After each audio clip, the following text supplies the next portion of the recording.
আজকে আমি আপনাদের সামনে পেশ করতে যাচ্ছি আল্লামা জালালউদ্দিন রুমির কয়েকটি বিখ্যাত উক্তি। তার প্রথম বিখ্যাত উক্তিটি এমন: কখনোই কাউকে বলো না আমি তোমাকে ছাড়া বাঁচব না, তবে স্রষ্টা তোমাকে তাকে ছাড়াই বাঁচিয়ে রাখবে। কি সুন্দর কথা বলেছে! এটা মানুষের জীবনে ঘটে যাওয়া এক ক্রান্তিলগ্ন বা একদম বাস্তব জ্ঞানসম্মত একটি কথা। মাওলানা জালালউদ্দিন মোহাম্মদ রুমি ছিলেন ১৩শ শতাব্দীর ফার্সি কবি, আইনজ্ঞ, ধর্মতাত্ত্বিক ও অতিনিদ্রিয়বাদী ও সুফিবাদ। তো জালালউদ্দিন রুমির ১০০টি উক্তি আমার কাছে রয়েছে। আমি সেখান থেকে বেছে বেছে কিছু উক্তি আপনাদের সামনে তুলে ধরার চেষ্টা করব। তার আগে আমরা জালালউদ্দিন রুমির একটি সংক্ষিপ্ত পরিচয় নিয়ে নিই। জালালউদ্দিন মোহাম্মদ রুমি ৩০ সেপ্টেম্বর ১২৭০ জন্মগ্রহণ করেন। তিনি জালালউদ্দিন মোহাম্মদ বাল্খি, মাওলানা রুমি, মৌলভী রুমি নামে, তবে শুধুমাত্র রুমি নামেও পরিচিত। রুমি ১৩শ শতাব্দীর একজন ফার্সি সুন্নি মুসলিম কবি, আইনজ্ঞ, ইসলামী ব্যক্তিত্ব, ধর্মতাত্ত্বিক, অতিনিদ্রিয়বাদী ও সুফি ছিলেন। রুমির প্রভাব দেশের সীমানা এবং জাতিগত পরিমণ্ডল ছাড়িয়ে বিশ্ব দরবারে ছড়িয়ে পড়েছে। ফার্সি, তাজিকিস্তানি, তুর্কি, গ্রিক, পশতুন, মধ্য এশিয়া এবং দক্ষিণ এশিয়ার মুসলমানরা বিগত ৭ শতক ধরে বেশ ভালোভাবেই তার আধ্যাত্মিক উত্তরাধিকারকে যথাযথভাবে সমাদৃত করে আসছে।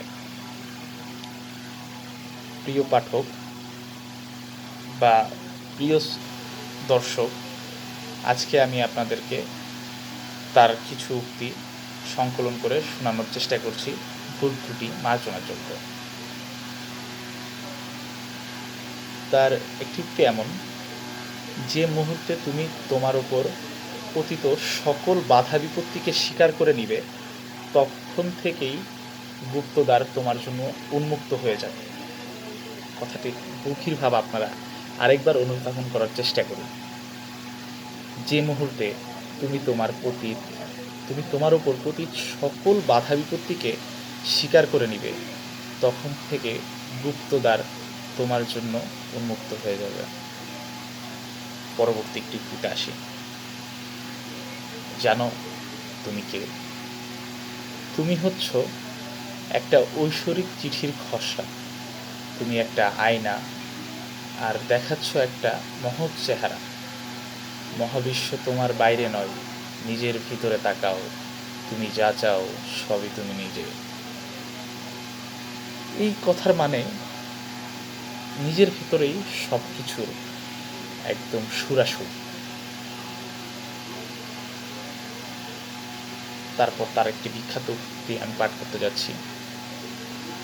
উক্তিটি হলো এমন: যদি তুমি কাহারও হৃদয়কে জয় করিতে চাও, তবে প্রথমে অন্তরে ভালোবাসার বীজ রোপণ করো। আর যদি তুমি জান্নাত পেতে চাও, তাহলে অন্যের পথে কাঁটা বিছানো ছেড়ে দাও। অর্থাৎ যদি আপনি পরকালে জান্নাত বা বেহেশত নসিব করতে চান, তাহলে আল্লামা রুমির মতে আপনাকে পরের পথে কাঁটা বিছানো বা পরের ক্ষতি সাধন, মনের হিংসা, অহংকার, বিদ্বেষ সব ঝেড়ে ফেলে পরোপকারী হতে হবে। আসলে এটাই সত্য। মানুষের সেবা করতে হবে। মানুষের সেবা ছাড়া কখনোই জান্নাতে যাওয়া সম্ভব না। আপনার মনে বিন্দু পরিমাণ হিংসা থাকলে আপনি জান্নাতে প্রবেশ করতে পারবেন না। এরকম এসেছে যে হিংসা পতনের মূল। তো পরের একটি উক্তি আমি পড়তে চাচ্ছি। আমি প্রভুকে বললাম, আমি তোমাকে জানার আগে মরব না। প্রভু উত্তর দিলেন যে আমাকে জানে সে কখনোই মরবে না। কথার গভীরতাটা আপনারা আরেকবার চিন্তা করে দেখুন। সে প্রভুকে বলেছে সে তাকে না জেনে মরতে চায় না, আর প্রভু উত্তরে বললেন যে প্রভুকে জানে সে কখনো মরে না। বিস্তৃত আধ্যাত্মিক জ্ঞান সম্পন্ন একজন ব্যক্তি ছিলেন তিনি। তো তারপর আরেকটি তার বিখ্যাত উক্তি পড়ে নেওয়া যায়। এই পৃথিবীতে মন থেকে ফুটে আসা মিষ্টি মুখের হাসির চেয়ে মূল্যবান আমার কাছে আর কিছুই মনে হয় না, বিশেষ করে তা যদি নিষ্পাপ শিশু থেকে আসে। অর্থাৎ মানুষকে হাসানোর মধ্যেই রয়েছে নিজের জীবনের সর্বসুখ। আরেকটু উক্তি পাঠ করতে যাচ্ছি। উক্তিটি এমন: আমি অনেক মানুষ দেখেছি যাদের শরীরে কোনো পোশাক নেই, আমি অনেক পোশাক দেখেছি যেগুলোর ভেতর মানুষ নেই। অর্থাৎ যার যেখানে উত্তম জায়গা সেখানে সে না থেকে অন্য জায়গায় থাকা। দুঃখ করো না, তুমি যা কিছু হারিয়েছ তার জন্য তুমি তা আবার ফিরে পাবে। যা কিছু হারিয়েছ আরেকভাবে, আরেক রূপে। অর্থাৎ কোনো কিছু হারিয়ে গেলে দুঃখ করার কিছু নেই, এটি আমাদের নসিবে ছিল এই জন্য হারিয়ে গিয়েছে। যদি কিছু হারিয়ে যায় সেটি আমাদের কাছে নবরূপে নতুনভাবে ফেরত আসবে। এরপর আমি আরেকটি তার বিখ্যাত উক্তি পাঠ করতে যাচ্ছি: প্রেম সর্বদাই তৃষ্ণাস্বরূপ, ইহা সর্বদাই তৃষ্ণার্ত। প্রেম সর্বদাই তৃষ্ণাস্বরূপ, ইহা সর্বদাই তৃষ্ণাত প্রেমিককে অন্বেষণ করে। প্রেম এবং প্রেমিক এই দুই জিনিস পরস্পরকে রাত এবং দিনের মতো অনুসরণ করে। চরম। যা তোমাকে পরিশুদ্ধ করে সেটিই সঠিক পথ। যা তোমাকে পরিশুদ্ধ করে সেটিই সঠিক পথ। এরপর আরেকটি উক্তি হলো এমন: যদি আল্লাহর দয়া পেতে চাও তবে দুর্বলের প্রতি তোমার দয়ার হাত বাড়িয়ে দাও। এটি চিরন্তন সত্য একটি বাণী। ছিলাম আমি নিষ্প্রাণ, হয়েছি আমি প্রাণবন্ত।